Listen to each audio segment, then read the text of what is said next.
Why do you keep chasing someone who keeps showing you the same outcome?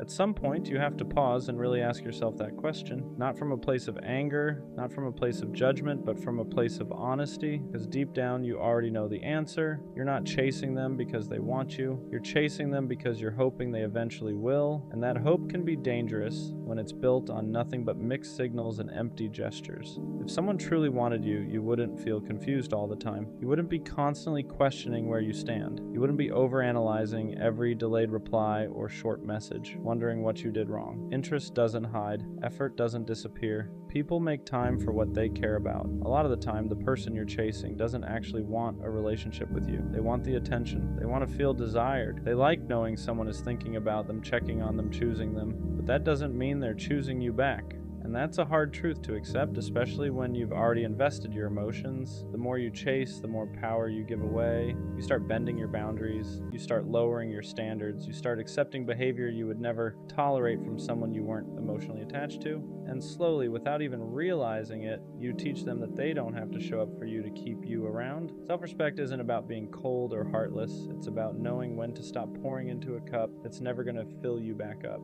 It's about recognizing that your time, your energy, and your feelings are valuable. They are not meant to be handed out to someone who only shows interest when it's convenient for them. When you stop texting first, when you stop checking to see if they viewed your story, when you stop making excuses for their lack of effort, something powerful happens. You create space for clarity, space for peace, space for someone who won't make you feel like you have to compete for basic attention. Walking away doesn't mean you didn't care. It means you finally cared about yourself enough to stop chasing someone who was never running toward you in the first place. You don't lose anything by choosing yourself. The only thing you lose is the illusion that one day they might change. Respect yourself enough to stop chasing. The right person will never need to be convinced to choose you. Every girl needs to understand this, and I mean really understand it. If you have a man in your life who is willing to do anything for you, a man who loves you unconditionally, who shows up without being asked, who takes the extra step even when he's tired, even when he's stressed, even when life isn't going his way, that is not normal. That is rare. That is something most people spend their entire lives searching for and never find. A man like that doesn't just come around every relationship. You get that man once, maybe twice in your entire lifetime if you're lucky. And if you decide to let him go, if you push him away, if you take him for granted, you didn't just lose a relationship.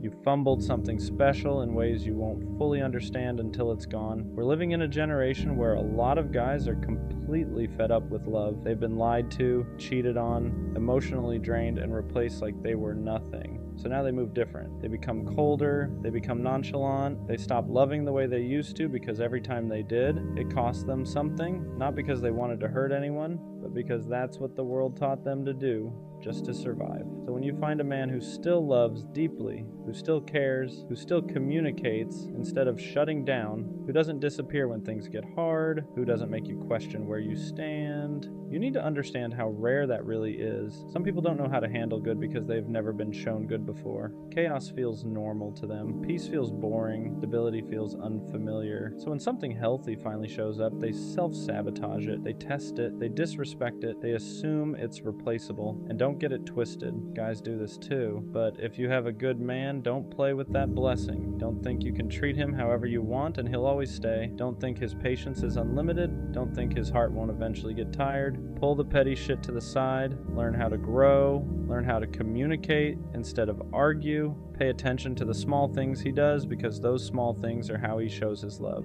Be in tune with his emotions the same way he's in tune with yours. If he listens to you, if he protects your heart, if he shows effort without excuses, if he chooses you every day even when it's not easy, don't lose him thinking you'll just find another one like him. Because men like that are rare as fuck. And once they're gone, they don't come back the same. So be good to bro because honestly, he deserves it. The worst combination you can be is a clingy person who also overthinks everything. Because your heart and your mind are never on the same team. Your heart just wants closeness. It wants to be next to them, wants to hold them, hug them, feel their presence, fall asleep next to them, talk about nothing, do everything together.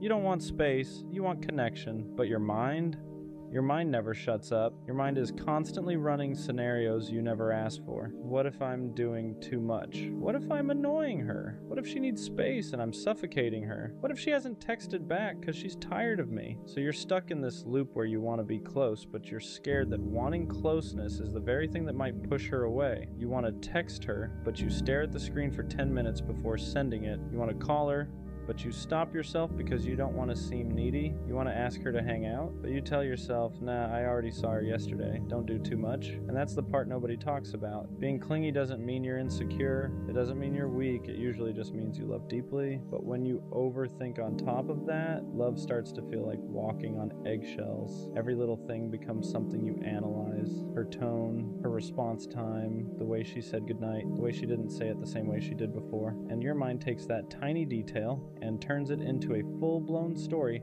about how you're about to lose her, so you pull back. Not because you want to, but because you're scared. You start acting less like yourself. You become quieter. You stop being affectionate the way you naturally are. You stop saying what you feel in the moment. And the crazy part is, the thing you're afraid of becoming too much slowly turns into you becoming too little. You convince yourself distance is safer than vulnerability, that silence is better than risking rejection, that holding back is better than being honest. But here's the truth you need to hear. If she chose you knowing how you are, then you being yourself is not the problem. She didn't accidentally end up with you. She saw you. She learned you. She felt your energy, and she still stayed. Every thought in your head is not a fact.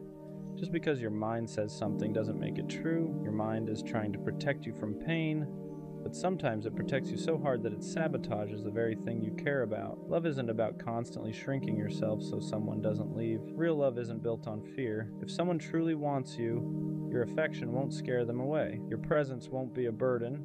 Your desire to be close won't be too much, and if someone makes you feel like it is, then the problem was never your heart. You don't need to punish yourself for loving loudly. You don't need to silence your feelings just to seem cooler. You don't need to turn cold to protect yourself. Sometimes the bravest thing you can do as an overthinker is trust that not every good thing is about to disappear. Let yourself love the way you love. Let yourself be close. Let yourself feel. Because the right person won't see your clinginess as a flaw. They'll see it as care, as effort, as love. And the moment you stop fighting who you are, love stops feeling like a constant battle inside your head. Caring deeply for someone who was never interested in you is one of the fastest ways to lose yourself. It's exhausting in a way people don't talk about enough. You keep trying, hoping something will change, convincing yourself that if you give a little more, love a little harder, or wait a little longer, it'll finally turn into something real. But the truth is, nothing grows where there's no effort on the other side. Think about the pattern. They don't reach out first. They take hours, sometimes days, to respond. Conversations feel forced or short. Plans rarely happen. And yet you're still showing up emotionally, investing time, and holding space for someone who isn't doing the same for you. That imbalance slowly wears you down. Not all at once, but quietly. Until one day you realize you've been pouring into a cup that was never meant to be filled. What hurts the most isn't that it didn't work out. It's the way it makes you question your worth.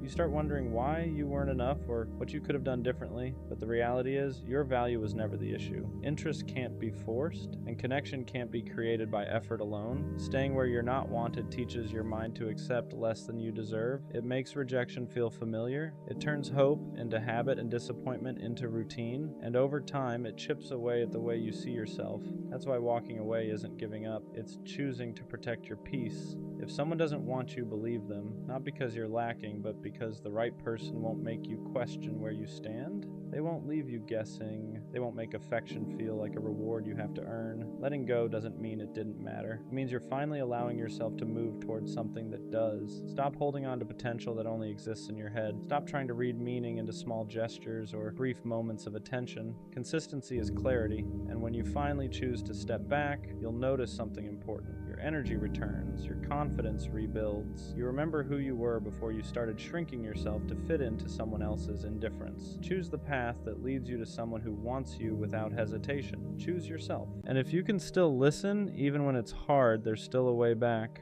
It's letting the distance grow so wide that you forget how to listen to the person you once loved without effort. Because the real loss isn't the argument, it's I'm still here. I still care. Let's figure this out together. And the truth is, sometimes the most powerful thing you can say isn't another argument. Love survives not because people never argue, but because at some point they choose understanding over being right. Sometimes the only way back to each other is slowing down and actually hearing what's being said beneath the anger. Because love isn't about who wins, it's about who's willing to listen even when it's uncomfortable, even when it hurts your pride, even when silence feels easier. You have to stop fighting each other and start fighting for the version of us that existed before ego took over, not by winning the argument, not by proving your point harder, not by keeping score of who's hurt who more. If you still care, if there's even a small part of you that hopes things can get better, then something has to change, and now both of you are stuck arguing through the pain instead of talking through it. You're not angry, you're hurting, but the pain comes out sideways. Instead of saying, I'm scared of losing you, you argue over something small that doesn't even matter. Instead of saying, I feel ignored, you shut down. So instead of saying, that hurt me, you raise your voice. Especially as a man, you were probably never taught how to communicate hurt without sounding cold, defensive, or angry.